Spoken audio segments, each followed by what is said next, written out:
Hi, and welcome back to Basically Google. Today I'm going to be talking about Google Drawings.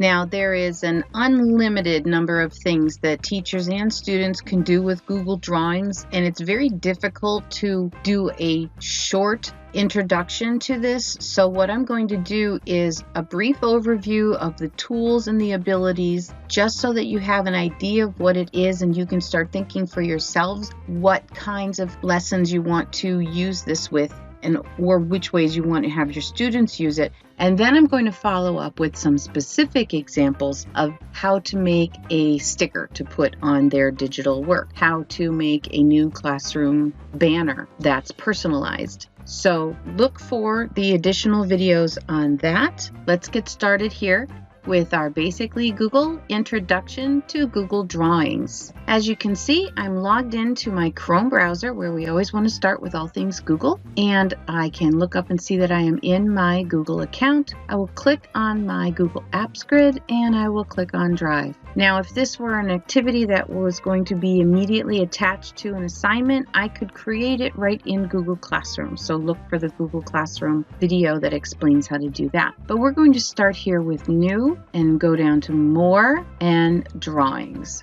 So I've got my workspace here, and I've got the gray and white background that tells me that this is going to be a transparent background. So maybe I want to make kind of a little award for my students, and I'm going to click on Shape, and I'm going to look at the shapes here. I don't like any of them for this. I don't really want an arrow, but the callouts are really neat. So I'm going to pick one of the callouts that looks kind of like an award ribbon. I'm going to pick this one here. And you'll notice that when I click on it, it doesn't appear automatically. I get a little crosshairs so that I can then draw how big I want it to be. And since I can change the size later, I prefer to make these as big as I can get them while I'm working on them. And you'll notice that I clicked on the corner when I resize it, because if I click on the corner, it changes the height and width together. And I'm going to use the crosshairs. As I move it around, it tells me if I've lined it up horizontally and vertically. That way, anything else I line up with it, I'll know that that's also centered. So here's my ribbon, and you can see that I have a fill already done. I would like to change the fill, so I'm going to go up here to Fill Color. And I would like that to be a nice shade of blue. That's a little dark, so I can go back and change it. Okay, I like that. Maybe that matches my school colors. Now I can double click in here, and that gives me a cursor so that I can type something, and then that way I can put text in. But maybe I want to control the text a little more. So I'm going to go up here and click on the text box. And again, it doesn't put one in here, it gives me a crosshair. So I'm going to kind of draw my text box, and then I can write in what I want it to say. Okay, and you put in whatever you would like. It's hard to see on the blue, but I'm going to click and drag and highlight, which I'm sure you've done in many other documents. So now my text is highlighted. I'm going to change the font to this Merriweather font, and I'm going to change the size. Let's try 48, it's just a little too big. Let's go down to 36. I would also like to go over here to the Align tool, and I would like to center it horizontally, and if click over it again, I can center it top to bottom. Now I can leave my text black, or I can change the color. If I'm on my text and I highlight it again, I could go over here to where the letter A is. I mouse over this, it says text color. I can change that to anything I want. Maybe I want it to be white, but I don't really like that. So I'm going to click undo and send it back to being black.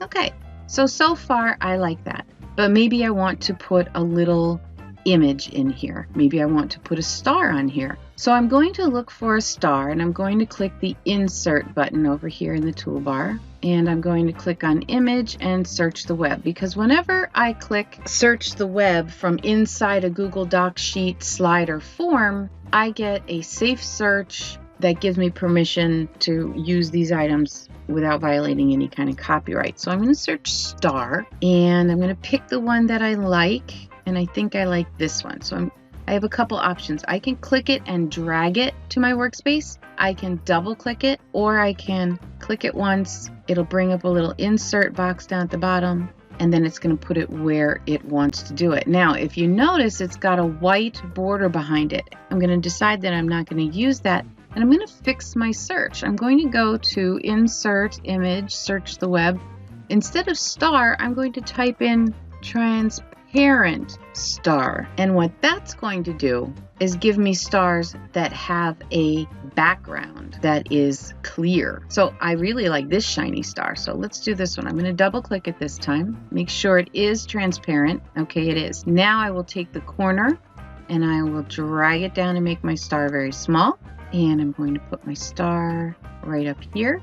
And I can move. If I grab my text box, I can bring that down a little bit so that my star is not in the way. So right there, I have a really cute little picture.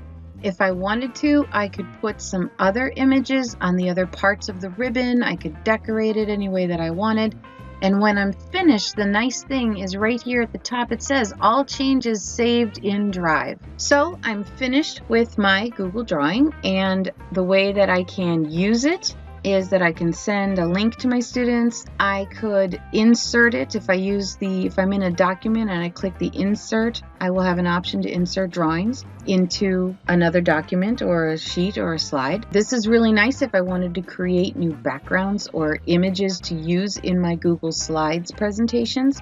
If I have a specific way I want an arrow to look and I don't find anything I like. This is really a great use for Google Drawings, is if you cannot find an image that you like, make one, and your students can do the same thing. Look for the other videos from me or from Otis, which used to be Tech Online PD, to find out other ways that you can use the different tools that are here in Google Drawings and make a lot of different really cool drawings for you and allow your students to make them as well.